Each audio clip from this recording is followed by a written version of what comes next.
Hello, and welcome, purveyors of the paranormal, to this, the Horror Story Corner, where today we have a tale of two friends drawn together one evening to share in their mutual appreciation of wine. All is not what it seems, however, and soon one of them may find themselves deep down below the earth, in a situation that places them shuttered in darkness and presented before us within the Horror Story Corner. This is a short but terribly sweet tale. After all, what is sweeter than revenge? I hope you enjoy the Cask of Amontillado. The 1,000 injuries of Fortunato I had borne as best I could, but when he ventured upon insult, I vowed revenge. You, who so well know the nature of my soul, will not suppose, however, that I gave utterance to a threat. At length I would be avenged. This was a point definitely settled, but the very definitiveness with which it was resolved precluded the idea of risk. I must not only punish, but punish with impunity. A wrong is unredressed when retribution overtakes its redresser.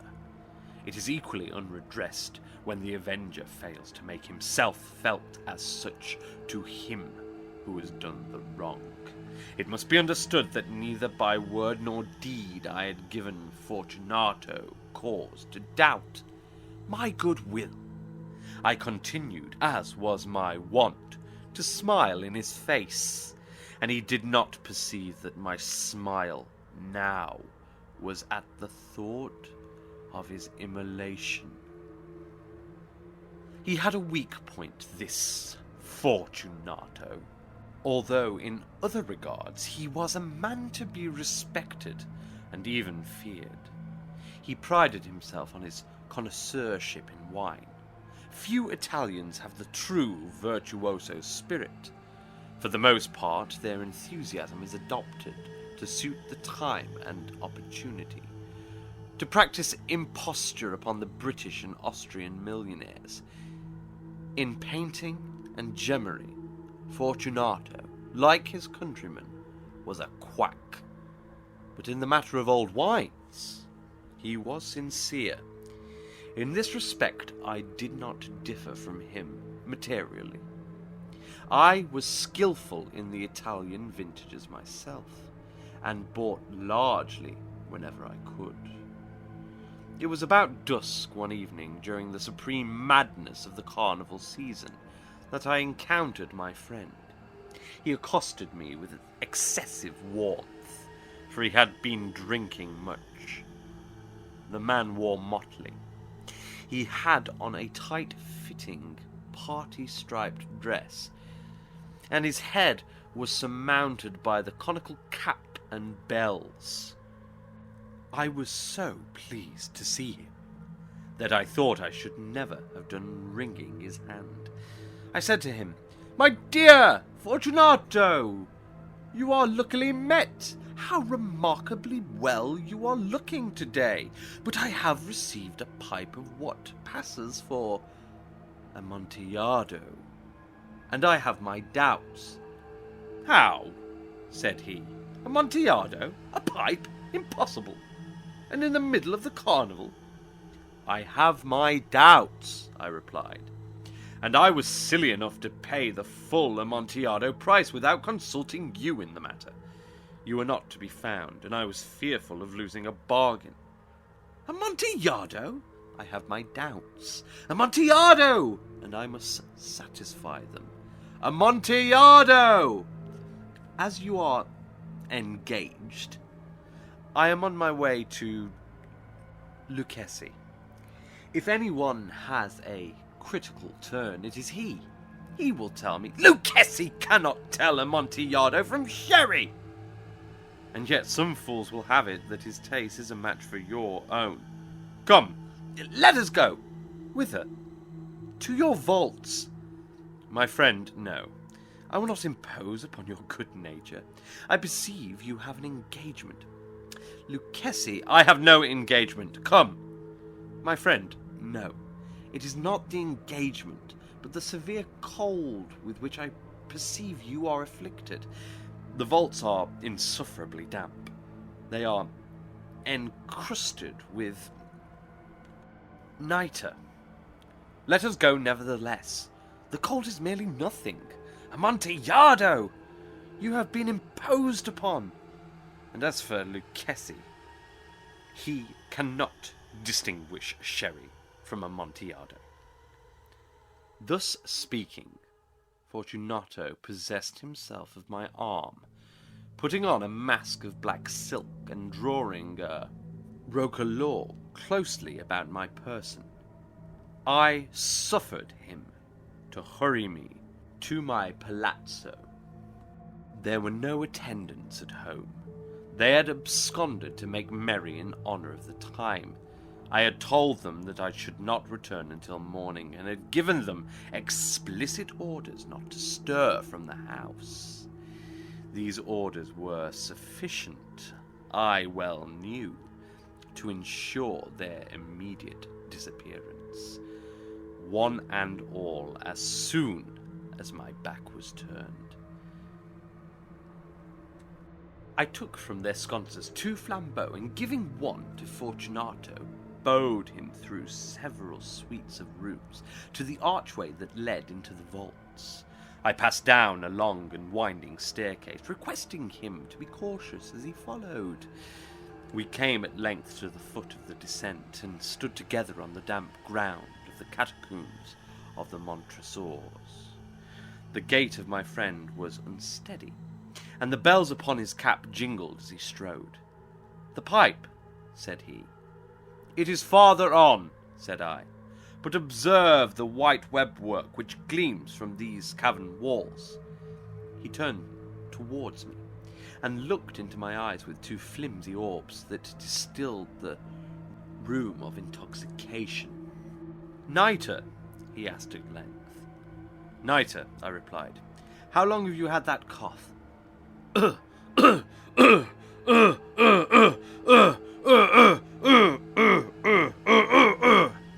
My poor friend found it impossible to reply for many minutes. "It's nothing," he said at last. "Come," I said with decision. "We will go back. Your health is precious.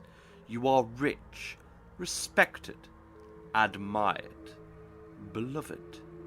You are happy, as once I was.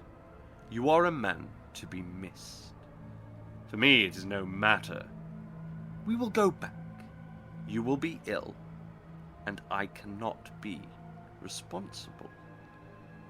Besides, there is Lucchesi." "Enough," he said. "The cough is a mere nothing. It will not kill me. I shall not die of a cough." "True, true," I replied. "And indeed I had no intention of alarming you unnecessarily, but you should use all proper caution. A draught of this Medoc will defend us from the damps." Here I knocked off the neck of a bottle, which I drew from a long row of its fellows that lay upon the mould. "Drink," I said, presenting him the wine. He raised it to his lips with a leer. He paused and nodded to me familiarly, while his bells jingled. "I drink," he said, "to the buried that repose around us, and I to your long life." He again took my arm, and we proceeded. "These vaults," he said, "are extensive." "The Montresors," I replied, "were a great and numerous family. I forget your arms." A huge human foot d'or in a field azure. The foot crushes a serpent rampant whose fangs are embedded in the heel. And the motto? "Nemo me impune lacesset." "Good," he said. The wine sparkled in his eyes, and the bells jingled. My own fancy grew warm with the Medoc. We had passed through walls of piled bones, with casks and puncheons intermingling, into the innermost recesses of catacombs. I paused again, and this time I made bold to seize Fortunato by an arm above the elbow. "The nitre," I said. "See, it increases. It hangs like moss upon the vaults. We are below the river's bed. The drops of moisture trickle among the bones. Come, we will go back ere it is too late. Your cough, it is nothing," he said. "Let us go on. But first, another draught of the Medoc." I broke and reached him a flagon of de Grave. He emptied it at a breath. His eyes flashed with a fierce light. He laughed and threw the bottle upwards with a gesticulation I did not understand. I looked at him in surprise. He repeated the movement, a grotesque one. "You do not comprehend," he said. "Not I," I replied. "Then you are not of the Brotherhood." "How?" "You are not of the Masons." "Yes, yes," I said. "Yes, yes." "You? Impossible! A Mason?" "A Mason," I replied. "A sign," he said.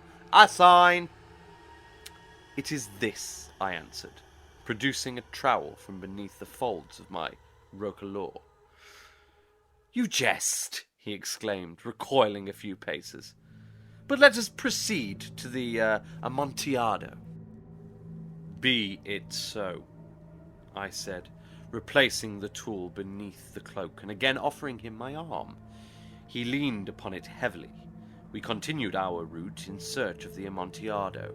We passed through a range of low arches, descended, passed on, and descending again arrived at a deep crypt, in which the foulness of the air caused our flambeaux rather to glow than flame. At the most remote end of the crypt there appeared another less spacious. Its walls had been lined with human remains, piled to the vault overhead, in the fashion of the great catacombs of Paris. 3 sides of this interior crypt were still ornamented in this manner. From the 4th side, the bones had been thrown down and lay promiscuously upon the earth, forming at one point a mound of some size. Within the wall thus exposed by the displacing of the bones, we perceived a still interior recess, in depth about 4 feet, in width 3, in height 6 or 7. It seemed to have been constructed for no special use within itself, but formed merely the interval between 2 of the colossal supports of the roof of the catacombs, and was backed by one of their circumscribing walls of solid granite. It was in vain that Fortunato, uplifting his dull torch, endeavoured to pry into the depth of the recess. Its termination the feeble light did not enable us to see. "Proceed," I said. "Herein is the Amontillado.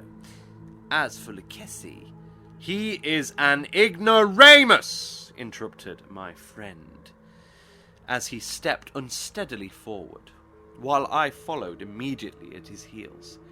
In an instant he had reached the extremity of the niche, and finding his progress arrested by the rock, stood stupidly bewildered.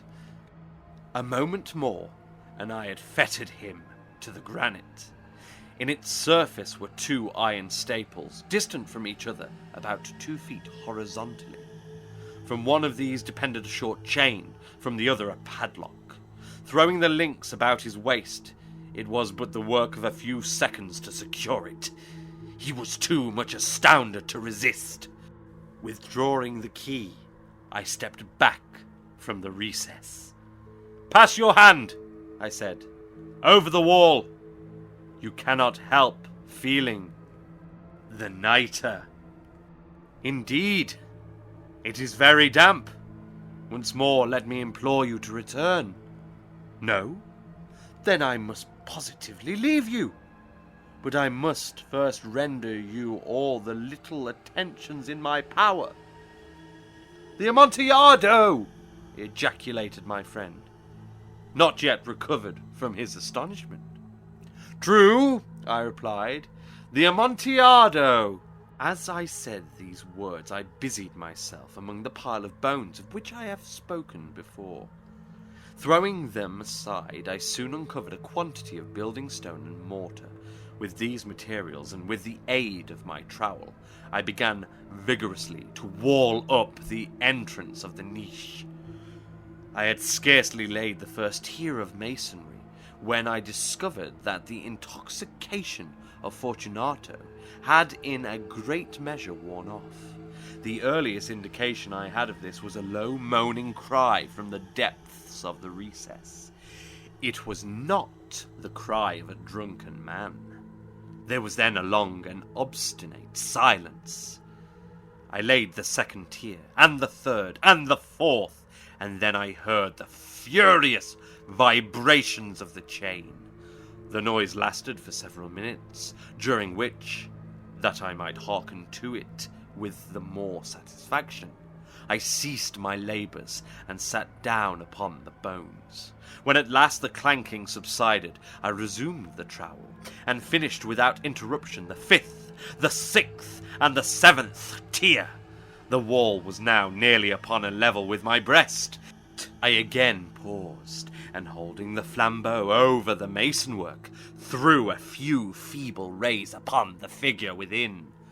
A succession of loud and shrill screams burst suddenly from the throat of the chained form, seemed to thrust me violently back. For a brief moment I hesitated. I trembled. Unsheathing my rapier, I began to grope with it about the recess, but the thought of an instant reassured me. I placed my hand upon the solid fabric of the catacombs and felt satisfied. I reapproached the wall.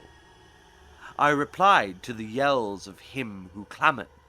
I re-echoed. I aided. I surpassed them in volume and in strength. I did this, and the clamourer grew still. It was now midnight, and my task was drawing to a close. I had completed the 8th, the 9th, and the 10th tier. I had finished a portion of the last and the 11th. There remained but a single stone to be fitted and plastered in. I struggled with its weight. I placed it partially in its destined position, but now there came from out the niche a low laugh that erected the hairs upon my head. It was succeeded by a sad voice, which I had difficulty in recognizing as that of noble Fortunato. The voice said, "Ha, ha, ha, he, a very good joke indeed. An excellent jest. We shall have many a rich laugh about it at the palazzo, over our wine." "The Amontillado," I said. "Yes, the Amontillado. But is it not getting late? Will they not be awaiting us at the palazzo? The Lady Fortunato and the rest. Let us be gone." "Yes," I said. "Let us be gone." "For the love of God, Montresor!" "Yes," I said. "For the love of God!" But to these words I hearkened in vain for a reply. I grew impatient. I called aloud, "Fortunato!" No answer. I called again, "Fortunato!" No answer still. I thrust a torch through the remaining aperture and let it fall within. There came forth, in reply, only a jingling of bells. My heart grew sick on account of the dampness of the catacombs. I hastened to make an end of my labor. I forced the last stone into its position. I plastered it up. Against the new masonry, I re-erected the old rampart of bones. For the half of a century, no mortal has disturbed them. In pace requiescat. Rest in peace. Thank you for listening to what was a cautionary tale about those we may have wronged in our lives. Let us hope the pleasant smiles and warm company of the people around us do not harbour something quite so dark as the fate of poor Fortunato. After all, we wouldn't want to find ourselves deep down, below the ground, in the horror story corner. Until next time, sleep well.